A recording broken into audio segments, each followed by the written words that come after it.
آج میں اپنی بیوی کا حلالہ کروا رہا تھا، لیکن میری بیوی تو بہت خوش تھی حلالہ کرنے کے لیے۔ اس نے خود ہی مجھے ہاتھ سے پکڑ کر مجھے کمرے سے باہر نکالا تھا۔ میرے ہی بھائی کو اندر لے جا کر بولی لائٹ بند کر دو۔ یہ سن کر میں حیران ہو رہا تھا۔ میں باہر ہی دروازے کے پاس ٹہل رہا تھا اور صبح ہونے کا بے صبری سے انتظار کر رہا تھا، کیونکہ میں غصے میں آ کر اپنی بیوی کو طلاق دے دی تھی، مگر اب پچھتا رہا تھا اور چپکے سے بیوی کا اپنے گونگے بھائی کے ساتھ حلالہ کروا رہا تھا۔ اسے میں نے وعدہ لیا تھا کہ صبح ہوتے ہی میری بیوی میرے پاس ہونی چاہیے۔ اس نے بھی حلالہ کے لیے خوشی خوشی مان گیا تھا۔ مجھے یہ بات بالکل بھی سمجھ نہیں آ رہی تھی کہ یہ دونوں حلالہ کرنے کے لیے اتنے زیادہ خوش ہیں۔ اب باہر کھڑے ہو کر میری بے چینیاں بڑھ رہی تھی۔ میں رہ رہ کر اپنے شادی کی رات کو یاد کرنے لگا، جس دن میں نے اپنا سارا حق وصول کیا تھا۔ اب مجھے اپنی بیوی کو طلاق دے کر بہت زیادہ پچھتاوا ہو رہا تھا، کیونکہ میری بیوی بہت ہی زیادہ خوبصورت تھی۔ اسے جو کوئی بھی دیکھتا اس پر فدا ہو جاتا۔ یہ دیکھنے میں تو تازہ تازہ جوانی میں تھی، اس کا باڈی لیول بھی بہت اچھا تھا۔ اب مجھے خود پر بہت زیادہ غصہ آ رہا تھا کہ کیوں میں اسے طلاق دی۔ اب حلالہ کے لیے کسی غیر مرد کے پاس اسے بھیجنا پڑا۔ اب میں یہی سب باتوں میں گم تھا کہ اتنے میں ہی مجھے اپنی بیوی کی عجیب چیخ سنائی دی۔ اس کی آوازیں سن کر مجھ سے برداشت نہیں ہو رہا تھا، اس لیے میں نے کھڑکی سے جھانک کر دیکھا تو میرے پورے کے پورے ہوش اڑ چکے تھے، کیونکہ میری بیوی بھائی کے اوپر بیٹھ کر اپنے دونوں فرا جلدی سے کھانا لاؤ، بہت بھوک لگی ہے۔ میں نے گھر میں داخل ہوتے ہی اپنی بیوی کو آواز دی تو وہ فوراً ہی الادین کے جن کی طرح حاضر ہو گئی۔ آ گئے آپ؟ وہ مسکراتے ہوئے بولی تو میرا دل جل کر خاک ہو گیا۔ نہیں، ابھی وہی ہوں۔ اسے شاید میرا طنز سمجھ نہ آیا تھا، تبھی وہ پھر سے مسکرا دی اور فوراً ہی باورچی خانے کی جانب چل دی۔ یہ کھانا بنایا تم نے؟ کتنا عرصہ ہو گیا تمہیں؟ آج تک کھانا بنانے نہیں آتا ہے؟ میں نے منہ میں پہلا نوالا رکھتے ہی اپنی بیوی سے شکوہ کیا تو وہ حیران نظروں سے مجھے دیکھنے لگی، مگر آج تو گھر میں سب کو ہی کھانا بہت پسند آیا اور امی نے تو تعریف بھی کی تھی، حالانکہ وہ بہت کم کھانے کی تعریف کرتی ہیں۔ میری بیوی حیرانی سے بولی تو میں نے کھانے کی ٹرے اٹھا کر دور پھینک دی۔ تمہیں کیا لگتا ہے میں بکواس کر رہا ہوں؟ کھانے میں اس قدر مرچی ہے کہ منہ میں رکھنا ہی مشکل ہے۔ میں اپنی بات کو سچ ثابت کرنے کے لیے مزید عیب تلاش کرنے لگا تو وہ چپ چاپ ٹرے اٹھا کر باورچی خانے میں چلی گئی۔ میں ایک وقت کا کھانا کھانے آتا ہوں، وہ بھی بدمزہ بنا کر سامنے رکھ دیتی ہے، نہ جانے سارا دن کرتی کیا رہتی ہے۔ میں بڑبڑاتا ہوا واش روم میں گھس گیا۔ میرا نام شوکت ہے۔ میرے ابا ایک پڑھائی تھے جو لکڑی کا کام نہایت نفاست سے کرتے۔ گھر کی قریبی مارکیٹ میں ابا نے اپنی ایک دکان کھول رکھی تھی، جہاں بیٹھ کر ابا فرنیچر تیار منافع ہوتا گھر کا کام کرتے اور بیچتے تھے۔ ابا کو اس کام میں مناسب منات لہذا پیسوں کی گزر بسر اچھے سے ہو جاتی۔ ویسے بھی گھر میں افراد بھی کم تھے، کبھی تنگی نہ ہوئی۔ میرے ماں باپ دونوں ہی سادگی اور خناخت سے پسند تھے۔ گھر میں ایک میں ہی تھا جو اماں ابا اور چھوٹے بھائی سے مختلف تھا۔ ہم دو ہی بھائی تھے۔ میرا چھوٹا بھائی پیدائشی طور پر گونگا بہرا تھا، لہٰذا بچپن میں تو اسے، جبکہ بڑا ہونے کے بعد ہمیشہ مجھے ہی گھر میں اہمیت دی جاتی۔ باہر کے سودے سلف لانے سے لے کر گھر کے ہر چھوٹے بڑے فیصلے میں اماں ابا میری رائے کو بے حد اہمیت دیتے۔ اماں ابا چونکہ خود پڑھے لکھے نہ تھے، لہٰذا وہ ہر بات میں مجھ سے مشورہ لازمی طلب کرتے اور میں اپنی سوچ اور سمجھ کے مطابق انہیں مشورے سے نواز دیا کرتا۔ بچپن کا وقت تو اچھا گزرا، مگر لڑکپن میں ہی مجھ میں خود پسندی اور تکبر ابھرا تھا۔ میں گہر کی ہر چیز اور حتیٰ کہ انسانوں کو بھی اپنی دسترس میں سمجھنے لگا۔ میں اماں کو بتاتا کہ گھر میں آج کیا بنے گا۔ اول تو اماں میری خواہش کو سرفراز رکھتی اور اگر کسی وجہ سے وہ چیز نہ بنا سکتی جو میں کہہ کر گیا تھا تو میں گھر پہنچتے ہی طوفان مچا دیتا۔ اماں ابا میرے غصے سے ڈرنے لگے تھے، جبکہ میرا چھوٹا بھائی بھی مجھ سے خائف رہتا۔ وہ خود تو گونگا بہرا تھا، مگر میرے غصے کو اچھی طرح سمجھتا تھا۔ مجھے جب بھی غصہ آتا میں اس کو بلا وجہ ہی پھنسوا دیتا اور اماں سے اچھی خاصی ڈانٹ پڑواتا۔ اسے اماں کے الفاظ تو سمجھ نہیں آتے تھے، مگر اماں کی چڑی بھویں اور اشارہ وہ بخوبی سمجھتا تھا۔ وہ اتنے سے بات پر اداس ہو جاتا اور سارا دن چپ چاپ اپنے کمرے میں گزار دیتا۔ میں اس بات پر مطمئن رہتا کہ اب کم از کم یہ میرے سامنے مقابلے کی جرات نہیں کرے گا۔ رفتہ رفتہ اماں ابا اور چھوٹے بھائی بشارت پر میرے غصے کا روب بڑھتا گیا۔ میں کچھ اور بڑا ہوا تو میرا غصہ کم ہو گیا مجھے اتنی سمجھ آ گئی تھی کہ ہر بات میں غصہ کرنا مسئلے کا حل نہیں ہوتا، مگر پھر بھی میں اماں ابا کا اتنا فرما بردار نہ تھا جتنا مجھ سے چھوٹا بشارت تھا۔ کالج میں داخلے کے بعد میری سرگرمیاں گھر کے معاملات سے نکل گئی تھی۔ میں نے کالج میں بہت سے نئے دوست بنائے جنہوں نے مجھے نئی راہیں اور نئی منزلیں دکھائیں۔ میرا سارا دن دوستوں کے ساتھ ہی گزر جاتا۔ اب میں گھر میں کم اور گھر سے باہر زیادہ ہوتا۔ پڑھائی پر میری شروع سے ہی کوئی خاص توجہ نہ تھی۔ میرے کئی دوست لڑکیوں میں دلچسپی رکھتے اور کالج کے بعد لڑکیوں کے پیچھے موٹر سائیکل لگا کر انہیں گھر تک پہنچا کر ہی دم لیتے۔ پہلے پہل تو میں ان کا مذاق اڑاتا، مگر کچھ دنوں میں ہی مجھے بھی یہ لت لگ گئی۔ لڑکیوں کا پیچھا کرنے میں مجھے مزہ آنے لگا۔ وہ غصہ کرتے ہوئے جب ہمیں کوئی بات کہتی تو ہم بھی آگے سے کرار جواب دیتے اور اس بحث سے لطف اٹھاتے۔ کچھ ہی دنوں میں لڑکیوں کو ہماری عادت ہوتی گئی اور وہ ہم سے فری ہونے لگی۔ ہم ایک بائک پر 3 لڑکے سوار ہوتے، باقی دونوں لڑکوں کو دوستی لڑکیوں سے ہو گئی تھی۔ صرف ایک میں ہی تھا جس کو ابھی تک کوئی لڑکی پسند نہ آئی تھی۔ میں لڑکیوں کے کالج کے باہر اکیلا ہی موجود تھا۔ میرے دونوں دوستوں نے اپنے لیے لڑکی پسند کر لی تھی، لہٰذا اب انہیں لڑکیوں کے پیچھے جانے کی ضرورت نہ رہی تھی۔ اب تک تو ان کی لڑکیوں کے ساتھ اچھی خاصی دوستی ہو گئی تھی۔ وہ ساری رات ان سے فون پر باتیں کرتے اور صبح کالج آتے ہی مزے لے کر رات کی باتوں کے قصے سناتے تو مجھے بے عزتی محسوس ہوتی۔ وہ کبھی کبھار مجھے تانا بھی دے دیتے کہ اب مجھے کوئی لڑکی پسند کر لینی چاہیے، یا شاید میں اپنی ساری توجہ اور پیار اپنی بیوی کے لیے بچا کر رکھنا چاہتا ہوں۔ میں نے ٹھان لیا تھا کہ میں بھی اب کسی لڑکے سے دوستی کر کے ہی رہوں گا تاکہ میرے دوست مجھے تانا نہ دے سکے۔ لڑکیوں کی کالج کی چھٹی کی بیل سنائی دی تو لڑکیوں کا ایک جمع غفیر باہر نکلا اور اپنی راہیں کو چل دیا۔ میں بھی لڑکیوں کے ایک گروپ کے پیچھے اپنی بائک لگا دی اور ان کا پیچھا کرتا رہا۔ گروپ میں موجود لڑکیوں کو چھیڑنا یا کوئی جملہ کہنا اپنی شامت آپ لانے کے برابر ہوا کرتا۔ وہ اگر مجھ پر حملہ کر دیتی تو مجھے اپنی عزت بچانے کا بھی موقع نہ ملتا اور بیچ راہ میں بے عزتی ہو جاتی، لہٰذا میں چپ چاپ ان کا پیچھا کرتا رہا۔ جیسے ہی گروپ میں لڑکیاں اپنے گھروں کو گئی تو بس ایک ہی لڑکی بچی اور میں نے اپنی بائک اس کے پیچھے لگا دی۔ اب میں اس سے کافی قریب تھا۔ اس نے بائک کی آواز سن کر حیران ہو کر میری طرف دیکھا، مگر پھر دوبارہ سر جھکا کر اپنے راستے ہو لی۔ میں بھی اس کے پیچھے چلتا رہا۔ کچھ دور جانے کے بعد اسے احساس ہوا کہ میں دراصل اسی کا پیچھا کر رہا تھا۔ اب اس کے ماتھے پر تیوری چڑھی، میں صاف محسوس کر سکتا تھا، مگر مجھے ان سب چیزوں کی عادت تھی۔ میرے دوستوں نے مجھے اس معاملے میں کافی ڈھیٹ بنا دیا تھا۔ گلی میں داخل ہوتے ہی وہ چونک گئی تھی کیونکہ میں بھی اس کے پیچھے گلی میں جا گھسا تھا۔ عموماً ہم لڑکے چوک میں سے واپس لوٹ جایا کرتے، گلی میں گھسنا بھی خطرے کی گھنٹی ہوا کرتا، مگر مجھے اس لڑکے کے چہرے پر سجا غصہ دیکھ کر اتنا مزہ آ رہا تھا کہ میں نے ارد گرد کی پرواہ نہ کی اور اس کے پیچھے لگا رہا۔ جیسے ہی اس کا گھر آیا وہ اپنے گھر میں داخل ہوئی، مگر داخل ہونے سے پہلے وہ مجھے اپنے ہاتھ سے لعنت دینا نہ بھولی تھی۔ میں مسکرا کر واپس پلٹ گیا۔ یہ اس بات کی علامت تھی کہ اس نے میرا اپنا پیچھا آنا صاف محسوس کیا تھا اور میں یہی چاہتا تھا کہ وہ مجھے نوٹس کرے۔ مجھے اس لڑکی کا پیچھا کرتے لگ بھگ 15 سے 20 دن ہو گئے تھے۔ میں روزانہ تو اس کے پیچھے نہ جا سکتا، مگر ہفتے میں 3-4 بار اس کا پیچھا ضرور کرتا، مگر ابھی تک مجھے کچھ خاص ترقی نہ ملی تھی۔ وہ اب پہلے جتنا غصہ نہ کرتی، مگر پھر بھی اس نے مجھ سے ایک بار بھی فری ہونے کی کوشش نہ کی تھی۔ ویسے یہ جرأت ابھی تک میں بھی نہ کر پایا تھا۔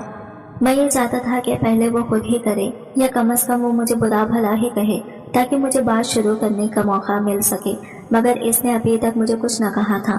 وہ چپ چاپ اپنی راہیں چلتی رہتی، تاہم اس کے چہرے کی تاثرات دیکھ کر مجھے اس کے غصے کا اندازہ ہو جاتا۔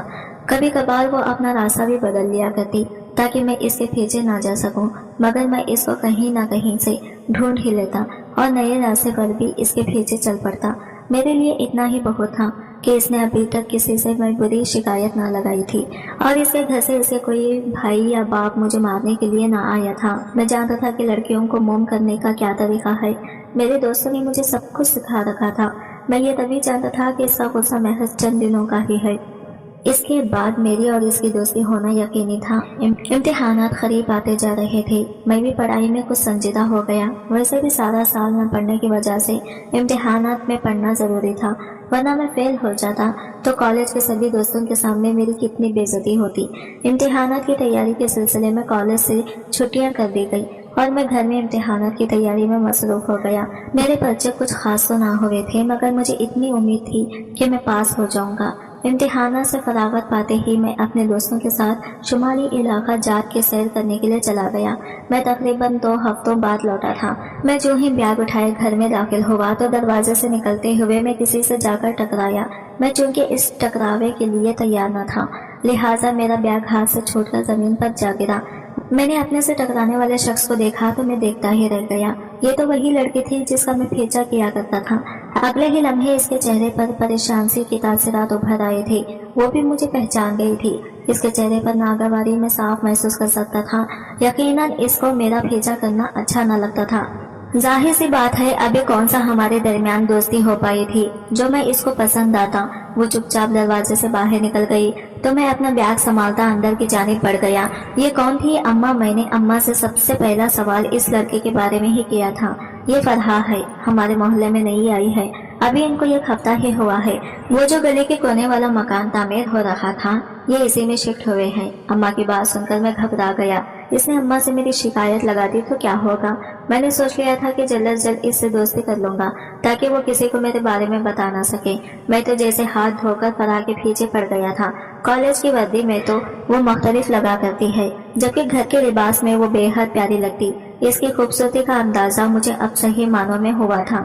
میں اسے دوستی کا خواہاں تھا جبکہ وہ ہر بار مجھ سے کنی کتراتی جاتی۔ وہ چونکہ 3 بہنیں ہی تھی اور ویسے بھی انہیں ابھی یہاں کے مارکیٹ کے بارے میں اتنا زیادہ اندازہ نہ تھا، لہٰذا وہ سودا سلف منگوانے کے لیے اکثر گھر چلی آتی۔ اماں ابا نے اسے کھلے دل سے پیشکش کر رکھی تھی کہ اسے جب بھی ضرورت پڑے بلا تکلیف چلی آئے۔ اکثر ابا گھر ہوتے ہوں تو وہ خود ہی اس کا مطلوبہ سامان خرید کر اس کے گھر پہنچا دیتے۔ بصورت دیگر وہ بشارت کو لیش بنا کر تھما دیتی اور وہ سامان لا دیا کرتا۔ میں نے فرح کو صاف صاف بتا دیا تھا کہ میں اسے پسند کرنے لگا ہوں۔ وہ میرے جذبات سن کر چپ رہ گئی۔ شاید اسے مجھ سے اتنی امید نہ تھی۔ میں یہ چاہتا تھا کہ وہ مجھے آوارہ لفنگا نہ سمجھے اور اسے معلوم ہو کہ میں دل میں اس کے لیے کس قدر جذبات اور احساسات رکھتا ہوں۔ مجھے نہیں معلوم تھا کہ میں یہ سب کیوں کر رہا تھا۔ شاید میں اس سے بے عزتی سے بچنا چاہتا تھا جو میری ہو سکتی تھی۔ اگر فرح اماں یا بشارت کو میرے بارے میں بتا دیتی۔ فرح نے ابھی بھی میرے اقرار کا کوئی خاص جواب تو نہ دیا تھا، تاہم اب اس کے رویے میں کافی بہتری آئی تھی۔ مجھے اتنا یقین ہو گیا تھا کہ اب وہ میری شکایت کسی سے نہ لگائیں گی۔ ویسے بھی مجھے اس کے بارے میں یہ اندازہ ہو چکا تھا کہ وہ وقت گزاری یا دوستی کرنے والی لڑکی نہیں، وہ پختہ کردار کی مالک یا سمجھدار لڑکی تھی۔ میری تعلیم مکمل ہوئی تو میں نے پرائیویٹ اور سرکاری اداروں میں ہر جگہ اپنی نوکری کے لیے درخواستیں دے دی۔ میں ہمیشہ سے ہی نوکری کرنا چاہتا تھا، جبکہ بشارت اپنی تعلیم مکمل کرنے کے بعد ابا کی دکان پر جا کر بڑی کا کام سیکھنے لگا۔ ویسے بھی اس کو کون سا نوکری ملنی تھی، اس کے لیے یہی بہتر تھا کہ وہ کوئی ہنر سیکھ لے۔ میری تعلیمی ریکارڈ اتنے اچھے تو نہ تھے کہ مجھے کسی اچھی جگہ نوکری مل پاتی، مگر خوش قسمتی سے مجھے ایک دفتر میں سرکاری نوکری مل گئی تھی۔ نوکری کا اسکل ابھی کم تھا مگر ترقی کے کافی مواقع تھے۔ مجھے امید تھی کہ میں جلدی ہی اپنے آپ کو بہتر بنا کر اچھے اسکل پر پہنچ جاؤں گا۔ اماں اور ابا دونوں ہی میری نوکری لگنے پر بے حد خوش تھے۔ اماں نے میرے سر پر صحرا سجانے کی ٹھان لی۔ ہر ماں کی طرح اماں کے بھی خوب ارمان تھے۔ ظاہر ہے میری شادی کے موقع پر میری اہمیت اور رائے کو مد نظر رکھا جاتا تھا، لہٰذا اماں نے سب سے پہلے مجھ سے ہی پوچھا کہ مجھے کس قسم کی لڑکی چاہیے۔ میں نے اماں کو عادت و خصائل بتانے سے بہتر لڑکی کا نام بتانا ہی بہتر سمجھا۔ میں نے فرح کا نام لیا تو اماں چپ ہوئی۔ کیا کہیں فرح پسند ہے؟ میں اس سے شادی کرنا چاہتا ہوں۔ اماں جانتی تھی کہ میں کبھی ایسی لاوارث لڑکی سے شادی کے لیے راضی نہ ہوں گا۔ میرے لیے کردار کی مضبوطی بے حد ضروری تھی اور فرح کی کردار کی پختگی کا میں خود گواہ تھا۔ اماں نے چپ چاپ اس بات میں سر ہلا دیا۔ میں تمہارے ابا سے بات کروں گا، پھر تمہیں بتاؤں گی کہ میں جانتا تھا کہ ابا کو بھی رشتے پر کوئی اعتراض نہ ہوگا، کیونکہ ابا نے ہمیشہ فرح کو اپنی بیٹیوں کی طرح ہی سمجھا تھا۔ دلہن بن کر فرح پر بے حد روپ آیا تھا۔ وہ تو سادگی میں ہی قیامت ڈھاٹی تھی، جبکہ میک اپ کے ساتھ اس کا حسن دیکھنے کے لائق تھا۔ میں ٹکتی باندھے اسے دیکھتا رہا۔